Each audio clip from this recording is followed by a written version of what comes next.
disuguhkan dengan yang namanya spa, Ya. itu kan nuwun sewu, tanda kutipnya kan agak Iya, agak negatif. negatif memang. Iya kan? Ya. Kalaupun di situ nanti ditemukan hal-hal yang tidak sesuai dengan semisal izinnya, ya kan? Nanti kita akan tindak tegas.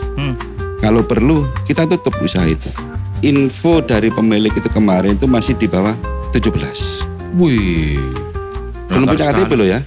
91,3 Radio Susana. Assalamualaikum warahmatullahi wabarakatuh. Alhamdulillah bola-bola Susana. Dino iki ketemu maneh karo aku Cak Aldo nanggone Dewan Persahabatan Rakyat on the spot. Sing pasti dino iki awak dhewe bakal bahas satu topik sing lagi viral nang Surabaya terkait masalah trafficking atau lebih familiarnya perdagangan orang. Akhir-akhir ini lagi meledak ya kasus dugaan tindak pidana perdagangan orang atau TPPO sing terungkap nanggone Gion Spa and Park di kawasan Surabaya Barat yang memantik perhatian serius DPRD Kota Surabaya. Dino Senin wingi tanggal 8 Juni 2026 iki berbagai persoalan krusial langsung mengemuka ya. Di antaranya dugaan penyalahgunaan izin usaha sampai lemahnya pengawasan pemerintah terhadap operasional tempat usaha beresiko. Makanya dino iki aku wis ketekan tamu, kedayuan tamu dari anggota Komisi D DPRD Kota Surabaya, Bapak Haji Agus Masyuri. Assalamualaikum Pak Agus. Waalaikumsalam. Sehat nggih Pak Agus? Alhamdulillah. Agak sedikit-sedikit serak. Iya. Efek mari kudanan sediluk ya iki mau. Iya.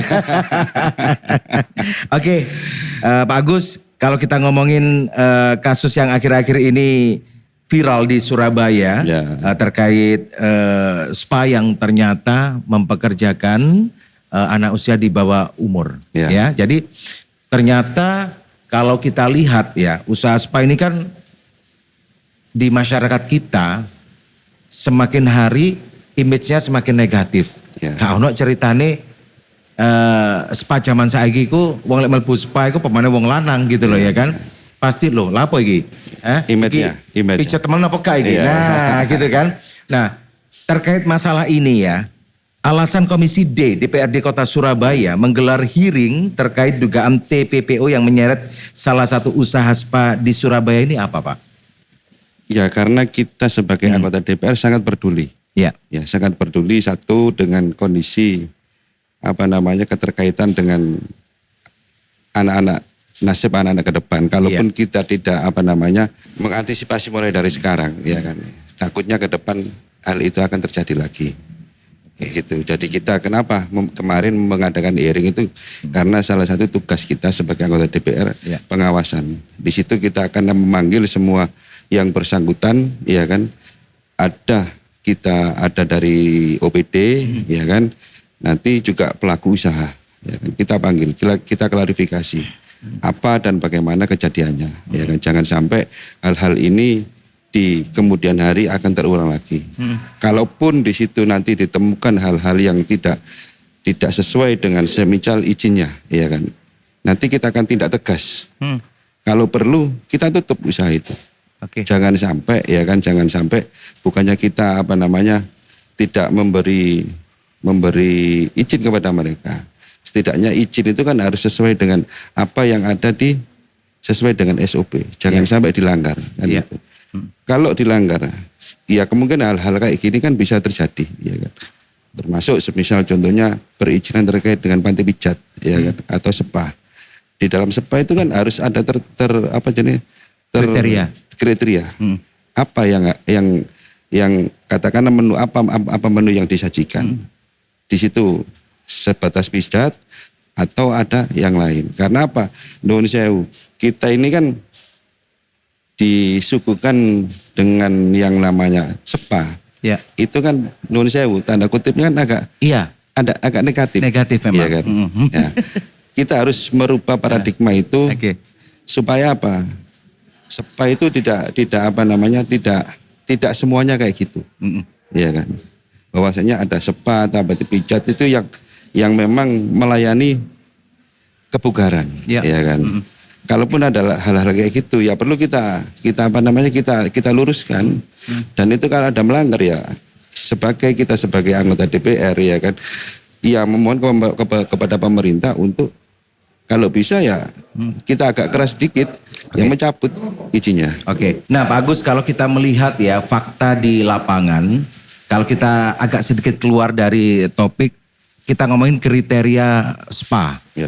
Kita mengacu misalnya ke karaoke ya. Karaoke itu kan ada karaoke keluarga, ada karaoke dewasa. Ya. Jelas itu dibedakan dari yang namanya fasilitas di dalamnya, bahkan pengunjung yang datang itu sudah beda usianya. Ya. Nah, apakah di spa itu ada kriteria tertentu sama seperti karaoke, ada misalnya spa keluarga atau spa dewasa, yang sehingga spa itu tidak semuanya itu digebyak uya karo masyarakat itu. Oh, wong lek mlebu spa itu identik dengan negatif. Padahal kita memang benar misalnya orang yang terbiasa pijat ataupun spa itu kan pengen mencari kesehatan dan kebugaran. Kesel-kesel pengen pijat, iya kan? Mari ngono kum-kum banyu anget kan gitu ya Pak ya. Nah, apakah di sini DPRD Kota Surabaya setelah mencuatnya kasus ini sudah ada wacana untuk mengkriteriakan spa itu dengan kelompok-kelompok tertentu, misalnya spa keluarga ataupun spa dewasa seperti itu?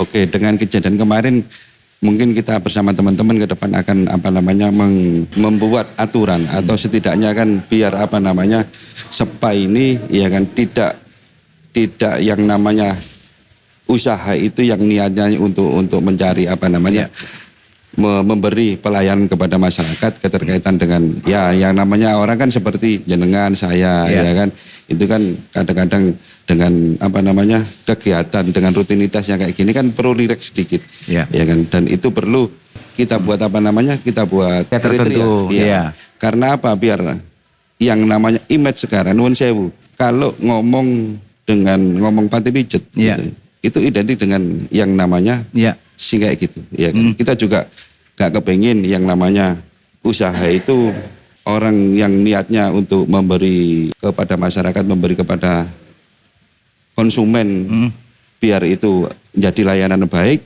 karena dengan identik kayak gitu ya kan, itu akhirnya usahanya nggak jalan karena image itu tadi. Makanya kita juga ke depan kalau bisa ya kan kita kita buat kriteria ya kan. Ada usulan dari masyarakat dan juga bola-bola Susana. Kemarin ada yang nyeletuk seperti ini Pak Agus. Memungkinkan nggak spa itu diberikan label khusus, misalnya nih ibaratkan kayak halal. Resto ya, label halal, ada non halal. Sekarang resto-resto wis gak jaim Pak. Ini makanan non halal B2 seperti itu misalnya nih.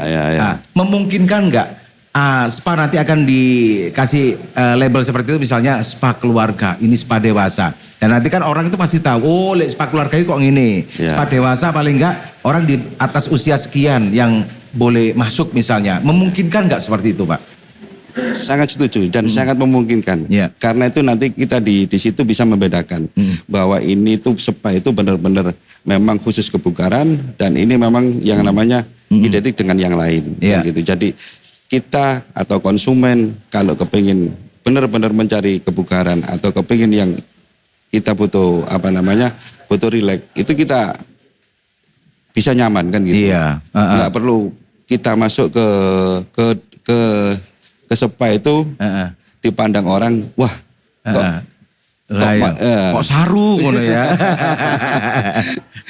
Karena karena di Surabaya ini kan mayoritas kan penduduknya masih banyak yang muslim kan gitu. Iya benar. Jadi kita juga kalau memang ada usaha kayak gitu, ya mending dibuat dikriteria-kan dan itu dibuat label, ya kan. Seperti kayak contoh karaoke, yang kemarin ada kayak karaoke keluarga, ada yang di situ kita bisa membedakan dan itu pun nanti perizinannya itu kita harus perketat lagi. Benar. Nah ini memang PR serius ya untuk Pemkot Surabaya bersama DPRD Kota Surabaya untuk menertibkan dan mengatur serta memberikan ketegasan mengenai izin spa di Surabaya. Nah Pak Agus, kalau kita balik ngomongin masalah status spa atau kriteria spa, kita jadi ingat setiap bulan Ramadan spa itu diwajibkan untuk tutup selama bulan Ramadan dan juga tempat-tempat hiburan karaoke seperti itu. Makanya kalau kita lihat fakta di lapangan, spa itu kan mayoritas mempekerjakan perempuan atau wanita, ya. Jarang sampean mlebu nang spa iku moro-moro sing mijet iku lanang. Jarang memang ya.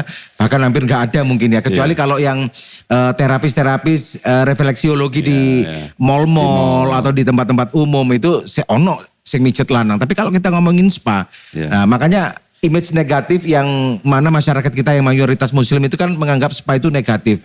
Loh, sing mijet wedok rek. Yang ruang tertutup, masa pijet dok, nah gitu loh, image itu. Makanya ini perlu ketegasan dari pemerintah Kota Surabaya bersama DPRD Kota Surabaya untuk benar-benar memverifikasi spa atau memperketat izin spa sehingga spa itu benar-benar transparan. Oh ini spa bersih, spa bukan esek-esek misalnya gitu Pak Agus. Sejauh mana ada planning apa ini DPRD Kota Surabaya Pak Agus? Ya. Sesuai dengan jenengan tadi. Jadi dua-duanya harus dijalani. Keterkaitan dengan kriteria dan perizinan, ya kan. Jadi spa itu kan sebelum mengajukan itu izin itu diparingi standar gimana. Dia punya standar, kita juga yang namanya pemerintah pun ya kan juga punya standarisasi.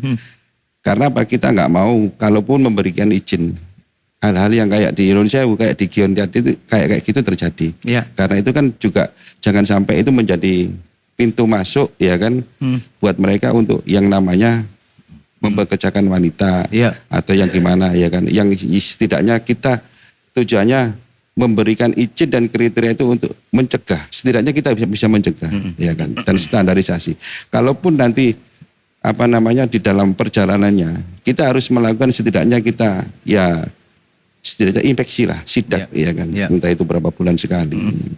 Jadi nanti ke depan kita akan memberi masukan atau menggodok masalah ini ya kan, biar dijadikan satu dasar untuk suatu usaha spa itu di Surabaya harus benar-benar mengikuti aturan yang ada di Kota Surabaya.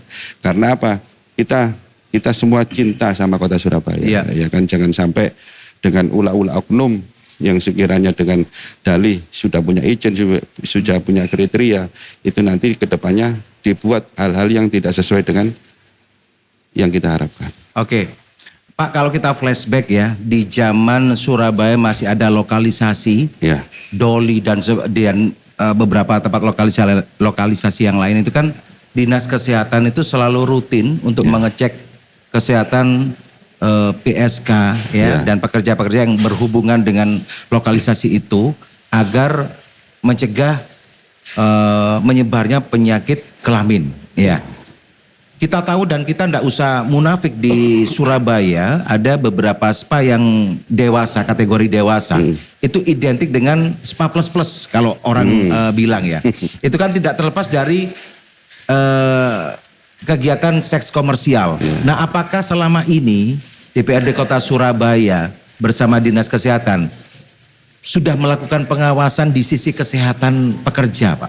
Kita tahu tidak semua spa dewasa identik dengan istilahnya bisnis seks terselubung, tapi itu fakta yang ada di masyarakat. Kemarin ada juga yang tanya, opo iyo? Gitu loh, spa dewasa itu bersih dari hal-hal seperti itu. Kita tahu dulu di zaman masih adanya Doli itu, Dinas Kesehatan itu selalu rutin untuk mengecek kesehatan pekerjanya. Pripun, Pak? Ya, jadi kita ke depan akan buat langkah, ya kan, langkah yang setidaknya kan tempat-tempat usaha kayak gitu ya kan. Nanti sama Dinas Kesehatan akan melakukan koordinasi terkait dengan kesehatan itu tetap kita diawasi dari Dinas Kesehatan. Jadi itu kan memang tujuan dari Dinas Kesehatan tetap melindungi pekerja perempuan dari penularan penyakit misalnya seperti itu. Kita kan nggak tahu misalnya nih ketika terapis itu misalnya melayani atau menservis para customernya itu dengan kontak fisik kan kita nggak tahu ya. Seperti itu kan. Pastinya itu yang kita harus antisipasi dari awal ya Pak Agus. Gini, Cak Aldo, terkait dengan itu ya kan, kita juga nanti akan membuat satu program bahwasanya terapis itu jangan hanya bisa mijat saja. Setidaknya mereka itu dibekali. Ada skill lain Pak ya. Jadi gini, setidaknya itu kan dari Dinas Kesehatan ya kan, bekerja sama dengan pengusaha spa itu membuat pelatihan ya kan. Karena apa? Ini kalau kita ngomong kalau kita ngomong keterkaitan dengan kesehatan, ya kan, mereka juga harus kita edukasi dong, ya kan? Supaya apa sih? Supaya mereka yang namanya bekerja itu juga aman. Ya kan? Jangan sampai kalau nuruti nun sewu, kalau nuruti kayak gitu kan ya. Iya, benar-benar. Ya kan? Jadi perlu apa namanya kerjasama antara pengusaha dan dinas kesehatan melakukan program-program edukasi bahwasanya di dalam apa proses bekerja itu teknisnya yang benar kayak gini. Jadi jangan sampai mereka itu bekerja yang namanya nun sewu, Pak. Saya kan ya nun sewu belum pernah kan gitu. Jadi saya juga benar-benar dari informasi bahwasanya masuk ke gitu kan apa komunikasi itu kan ada. Ya takutnya yang namanya orang kan kadang kan minta pelayanan plus kan gitu. Terutama ya itu tadi berawal dari kontak fisik itu tadi ya Pak ya. Kan itu.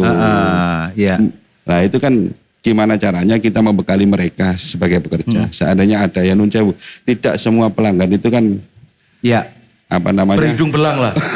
Seperti itu ya Pak Agus ya. Bahasa familiar kita kalau ya. Kalau ada kayak gitu kan yang namanya pekerja kalau sudah dibekali kayak gitu. Caranya gimana dia bisa menolak ataupun itu kan bisa menjaga hal-hal yang kayak gitu kan. Ya. Satu poin lagi yang penting Pak Agus terhadap pengawasan tempat seperti spa mengenai keberadaan anak-anak sebagai pengunjung di tempat usaha spa. Apakah di spa itu sudah ada tulisan secara resmi atau aturan baku dari Pemkot Surabaya mengenai misalnya larangan anak di bawah usia sekian, misalnya kalau di tempat-tempat hiburan dewasa kan seperti itu. Untuk pengunjung atau untuk yang pekerja? Pengunjung. Oh pengunjung ya. Kita fokus ke pengunjung dulu nih. Iya. Apakah ada tulisan seperti itu? Jadi gini, jadi ini kan kemarin juga pas waktu hearing juga kita bahas, ya kan. Setidaknya untuk mencegah hal-hal kayak gitu kan di tempat spa itu kita buat tulisan dan itu kalau bisa ke depan dibuat apa namanya dibuat aturan kan gitu. Perda, ada perdanya ya. Dibuat perda kan gitu. Anak di bawah umur ya kan itu larangannya tidak boleh masuk. Kalaupun ada yang melanggar ya kan yang nun sewu otomatis di sini kan perlu kita cari tahu dari pengunjungnya atau dari pemilik usahanya. Kalaupun ada yang melanggar. Dan itu kalau ada yang melanggar dari si pemilik ya kan ataupun dari ya kita apa namanya kita buat teguran yang keras. Karena apa? Apakah minimal usianya sama kayak usia perokok itu Pak? Minim 18 tahun ke atas atau gimana? Iki nek ngomong balik ya ngomong iki Mas. Oh gitu ya, dewasa ya. Dewasa ya. Kalau secara umum di negara kita 17 plus ya 17 plus itu kan sudah dianggap dewasa. Nah, kalau untuk dari sisi pekerjanya, apakah juga sama? Ukuran usia dewasanya itu juga segitu, Pak? Kalau dari pekerja, ya kan, kita kan kalau bisa itu membatasi. Ya kan, dalam arti membatasi kalau itu kan minimal di usia berapa. Seperti kemarin, contoh kemarin itu kan kejadian kasus Gion itu kan yang kita setelah hearing itu kan, mereka itu kan memanipulasi data. Jadi faktanya yang didapati di tempat lapangan. Usaha, anak usia berapa itu yang dipekerjakan? Info dari pemilik itu kemarin itu masih di bawah 17. Wih, belum punya KTP loh ya. Melanggar sekali itu Pak. Iya, makanya kan harus benar-benar dibatasi. Di sini juga ya kan kita juga harus yang namanya sebagai pengusaha juga mencari partner kerja. Maksudnya mencari partner kerja itu kan bahasanya apa? Agen ya. Agensi kayak outsourcing misalnya bahasa kita ya. Itu harus benar-benar jangan sampai apa namanya membuat kita rugi juga gitu. Jangan sampai merugikan si anak juga. Termasuk kemarin saya rencana mau punya usulan itu gini. Kalau bisa ya kan kalau bisa itu yang mempekerjakan anak yang untuk dipekerjakan di situ kalau bisa semua alamat kontak orang tua itu sudah di data. Jadi Yonun Sewu orang tuanya tahu kalau anaknya kerja di situ, ya kan. Jadi menjaga hal-hal ke depan tidak terjadi apa. Wah berat iki Pak Gus sampai ono nomor kontak orang tua. Oh, iya. Tambah sepi kok pekerjaan nih Glan. Gini kemarin salah satu itu menyampaikan kayak gitu. Iya. Itu apa namanya? Itu usulan yang bagus dan itu bisa dibuat referensi kita, ya kan? Itu bisa dibuat satu aturan, ya kan? Bahwasanya kemarin ada dari salah satu SPA menyampaikan gitu. Jadi orang yang bekerja di SPA itu ada yang namanya data. Data itu termasuk data orang tua. Siap. Jadi bener enggak di anaknya katakanlah si A ini terus usianya sekian, alamatnya di sini. Jadi dari pihak keluarga itu tahu. Karena kan kita memang ngomong ya seperti kayak skor girl, kemudian terapi spa itu kan mayoritas itu dari luar kota Surabaya Pak. Iya. Ngomong atus yang memang bener-bener golek koyo nang kene ya. Jadi kita lihat aja faktanya itu standarnya usia pekerja di tempat hiburan seperti kayak di spa itu kan antara 20-30. Iya. Petang puluh dianggap ketuaan gitu loh Pak. Iya kan? Itu fakta itu ya. Apalagi jenengan temuan di lapangan di bawah 17 itu ya yang di Gaun Spa itu. Ini kan PR juga ini untuk Pemkot Surabaya dan DPR Kota Surabaya, pengawasan secara ketat. Bola-bola Susana juga pengen tahu Pak, usia 17 tahun itu akeh, titik, atau persentasenya sampai separuh atau seberapa Pak? Kalau ngomong persentase, kita nggak bisa ngomong ya karena kita belum punya data kan gitu. Keterkaitan dengan kejadian kemarin kita dapat informasi itu dengan kejadian kemarin itu anak yang kemarin kena masalah itu, ya kan? Itu masih di bawah umur. Jadi permainan ini Indonesia kembali lagi ke agensi. Makanya kita mengingatkan pihak pengusaha ya kan, carilah partner agensi yang benar-benar bisa menjaga kita semua. Maksudnya menjaga pengusahanya, menjaga dianya, jangan sampai hanya karena kepentingan pekerja, kepentingan usaha ya kan, itu bisa memasukkan semua data. Termasuk di sini data umur kan gitu. Jadi anak yang kemarin itu kita dapat informasi itu kita dapatkan dari setelah kita keliling ya, kita menemukan informasinya kayak gini. Terus kalau kita ngomongin usia di bawah 17 tahun, berarti kan masih usia sekolah. Iya. Apakah anak tersebut juga korban putus sekolah atau gimana Pak? Nah kembali lagi ya, kalau kembali lagi dengan itu, makanya kewajiban kita sebagai apalagi kita di Surabaya dengan program-programnya pemerintah Kota Surabaya ya kan kalau bisa anak itu semua sekolah jangan sampai putus sekolah ya kan. Itu untuk mengatasi hal itu kan kembali lagi. Jadi kemarin itu kan kita nggak tahu itu kan Surabaya ini pihak itu kan dapat apa ya cara kasarannya itu dari luar rekomendasi atau dapat ini ya istilahnya penyaluran anak itu sampai masuk SPA itu teko sopo ngono loh ya kan dari luar daerah kan dari luar Surabaya yang apa namanya yang memanipulasi data tadi. Oke. Pak Agus, kalau kita ngomongin profesi terapis spa ya ini kan butuh skill tertentu Pak. Tidak semua orang bisa. Gak cuma wong iso asal mijet terus iso ngelamar nang spa. Ada beberapa kriteria dan persyaratan. Selama ini terkait pekerja terapi spa, apakah selama ini dari Disnaker atau Pemkot Surabaya sudah membekali mereka itu sebuah sertifikasi profesi pekerja di usaha spa? Ini penting kan Pak? Iya penting. Termasuk memfilter usia-usia yang dianggap belum dewasa dipaksa kerja karena bu are ayu tapi dini api kan gitu ya Pak Agus ya. Kita enggak usah menutup itu karena memang yang dibutuhkan di spa itu ya selain skill terapisnya pasti ada persyaratan yang lain. Pripun Pak Agus? Jadi seperti saya sampaikan di awal tadi ya kan. Jadi antara pengusaha dan Dinas Kesehatan itu melakukan koordinasi. Di sini apa? Membuat pelatihan, Pak. Iya kan, membuat pelatihan bahwasanya bekerja itu di spa, di ini tidak hanya ya seperti sampai tadi golek ayu tok terus dipajang. Gua akhirnya apa orang itu gak tertarik teko sepai. Iya, kan niat pijet. Teko ayu. Tapi niat sing liya. Cocok ngono kan. Nah, itu kan bisa merusak image sepai itu sendiri. Makanya kan kalau bisa nanti kita mendesak kalau bisa dibuatkan perda ya kan. Antara pengusaha dan pemerintah yang di sini notabene dinas kesehatan. Kalaupun ada usaha baru yang keterkaitan dengan usaha spa, harus melakukan koordinasi, melakukan pelatihan sebelum dipekerjakan. Di situ kan banyak kita bisa menanggulangi keterkaitan dengan itu tadi umur. Kita bisa tahu orang itu bisa menjaga, kalau nggak bisa kita ajarin.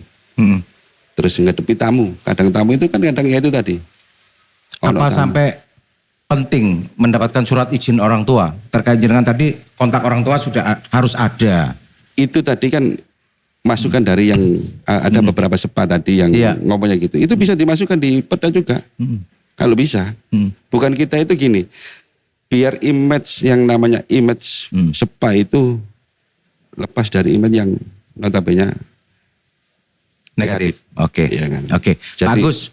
Ya, kalau kita melihat aturan yang sudah direncanakan oleh DPRD Kota Surabaya dan Pemkot Surabaya untuk memverifikasi para pekerja spa, menghindari mempekerjakan anak di bawah usia, itu kan tadi jenengan diperketat atau kita tambahin persyaratannya.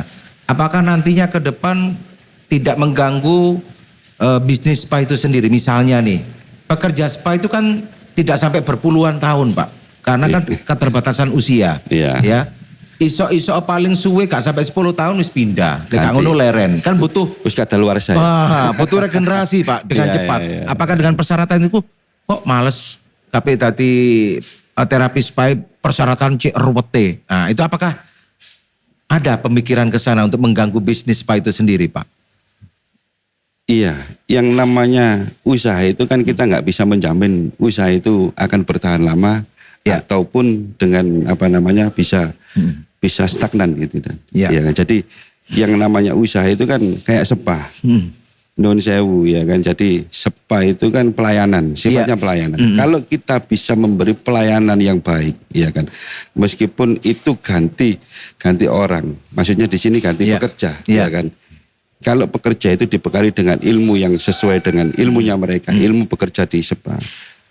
Ya bisa berjalan terus kan gitu. Iya.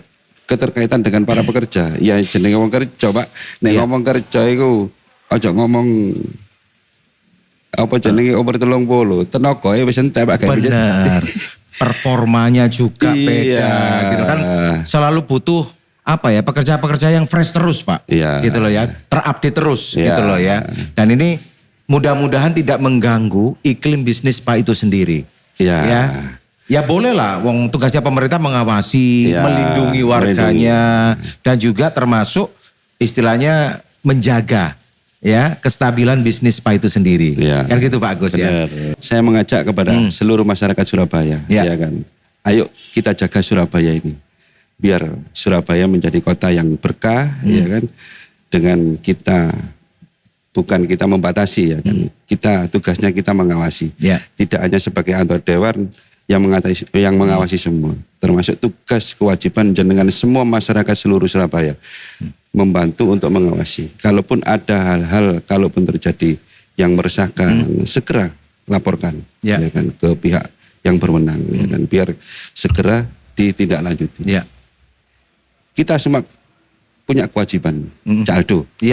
Kewajiban menjaga Surabaya. Benar. Ya kan, ojo sampai kejadian kayak gini terulang mana ke depan. Padahal itu kan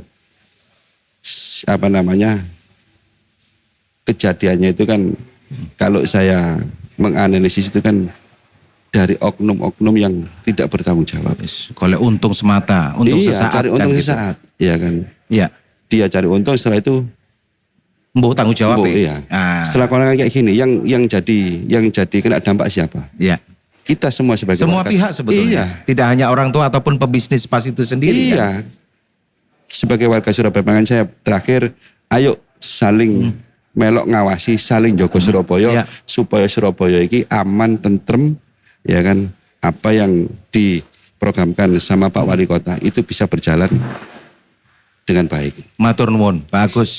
Himbauan edukasi dan juga masukannya kepada masyarakat dan juga pebisnis spa agar masalah ini tidak terulang lagi ya. Baik bola-bola Susana, kita sudah banyak mendapatkan edukasi dari Pak Agus Masyuri terkait pengawasan dan juga verifikasi terhadap pekerja spa yang mana tidak semua orang tahu tentang dunia ini. Tapi hari ini kita belajar bahwa spa itu tidak selamanya negatif ya.